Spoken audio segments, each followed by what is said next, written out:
Pokušat ću zaista vrlo kratko kao neko ko otvara ovo večerašnje obraćanje, jer zaista slijede vrhunski izuzetni govornici.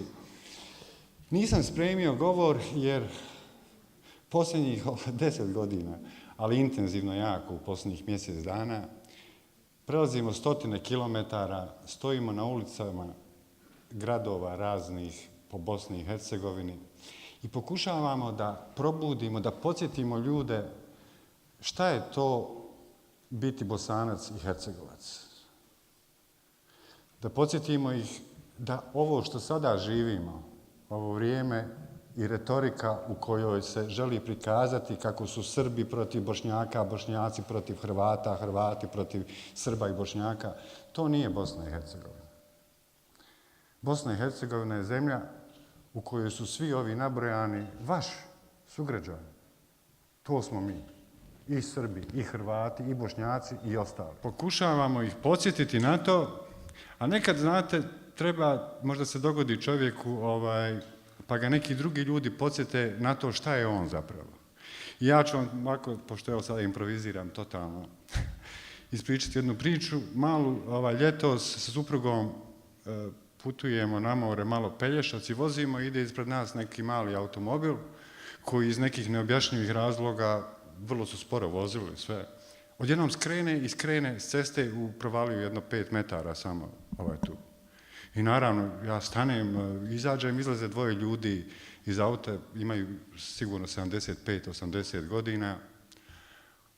Ništa im nije srećom, ali su malo zgruvani i sve to. I ja naravno kažem, hajte, pomažem da izađu iz auta, sjedite kod mene u auto, air condition, voda, zaustavim nekog čovjeka tu, pitam, rekao, jel ima neki blizu kamion da dođe da izvuče auto, kaže, sad ću ja zovnuti ovu službu. I dolazi taj kamion, dolazi tako da nije nikako mogao da vidi ni moje auto, ni moje registracije, izlazi iz kamiona i navlače na rukavice i kaže, jeste iz Bosne? Ja sad ne znajući je li to dobro ili loše, kažem, jesam, što? Kažem, pa jedino, kaže, vi stanete ovako da pomognete ljudima, kaže, svi ostali, kaže,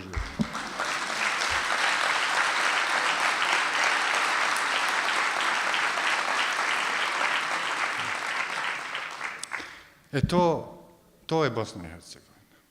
Bosna i Hercegovina je nana u Goraždu koja hoće da istjera naše volontere koji idu od kuće do kuće i dijele letke. Kaže, ne treba mi niko, nijedna stranka me ne zanima, ali eto, prije nego što izađoše preko kapije ovi naši, kaže, a ko je vaš predsjednik?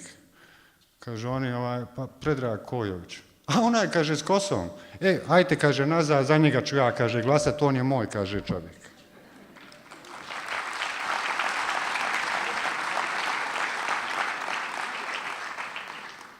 Strašno je teško u ovoj buci mržnje, u ovom sijanju mržnje u kojem živimo.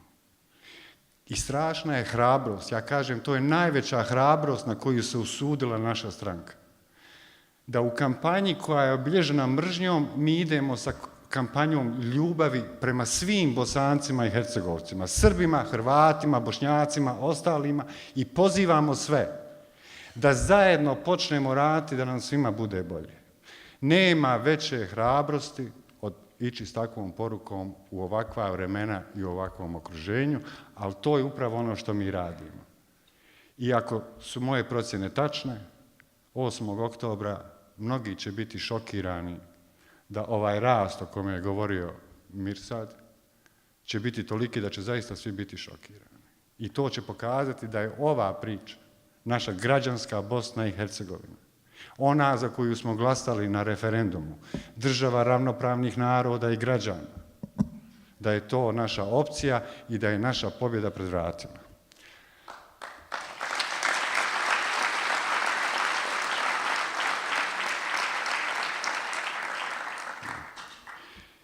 Nemojte vjerovati u ono što čitate u novinama, ono što čitate na web sajtovima i slušate na televiziji.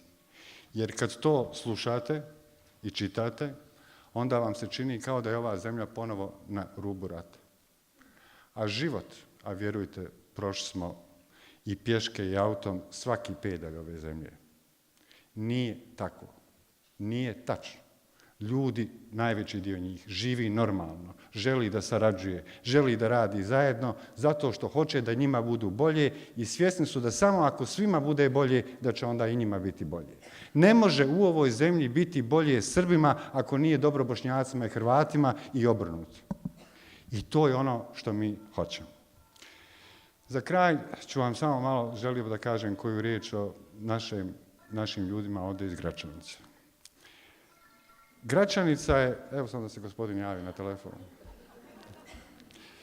Gračanica je bila prvi opštinski odbor koji je osnovan izvan Sarajeva. I danas, a i prošli, kad smo ovdje bili prije 2 godine, je jasno zašto je to tako.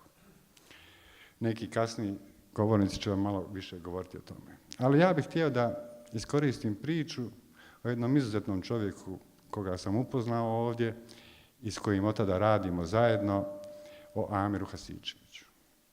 Meni je uzor u ovome što radim Amir Hasičević.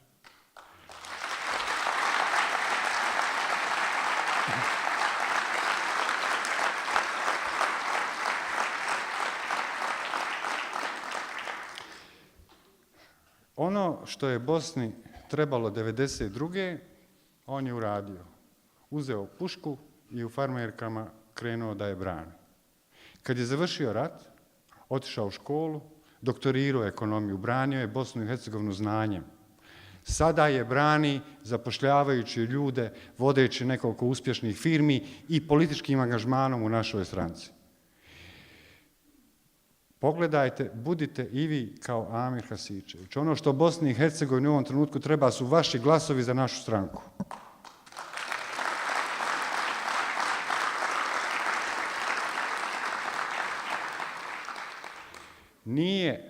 Nama ne treba više patriotizma koji je busanje u grudi, udaranje šakom od stol i prijetnje ljudima koji žive s nama ovdje.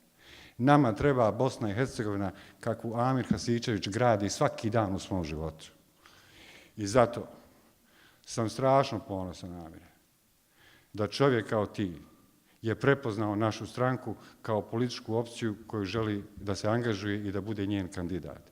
I sve što mogu ću učiniti da budeš u federalnom parlamentu, jer takvi ljudi kao nama Bosni i Hercegovini sada trebaju.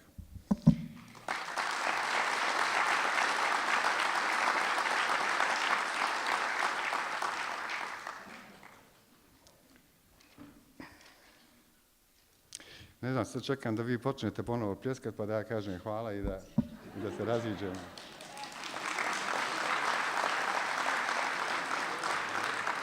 Ali, znate, stvarno, evo s ovim ću završiti. Baš su nam, kako rekao, mi nemamo para, znate. Mi nemamo para. Hoću. Ali je cilj da imamo para. I ovu ideju i kampanju naše stranke, novci koje bi uložili da smo imali u televizijske reklame, u razne druge reklame, mi moramo nadoknaditi fizički, tako što sjednemo u auto i putujemo Bihać, Goražde, Tuzla, Zenica, Mostar, Gračanica. Pričamo s ljudima na ulici 15 sati dnevno. To je, vjerujte, najljepši dio ovoga posla. Ali ja vjerujem da samo tako, ovako razgovarajući direktno s vama, mi možemo postići stvarno ono što želimo, a to je da vas podsjetimo. Da živjeti u Bosni i Hercegovini znači biti i Srbin, i Bošnjak, i Hrvat, i ostali, a istovremeno ne biti ništa od toga. Upravo onako kako je Bosna definisana u Avnoju kao ni srpska, ni hrvatska, ni muslimanska, nego i srpska, i hrvatska, i muslimanska. Ili jednostavno rečeno, država građana koji u njoj žive. Hvala vam.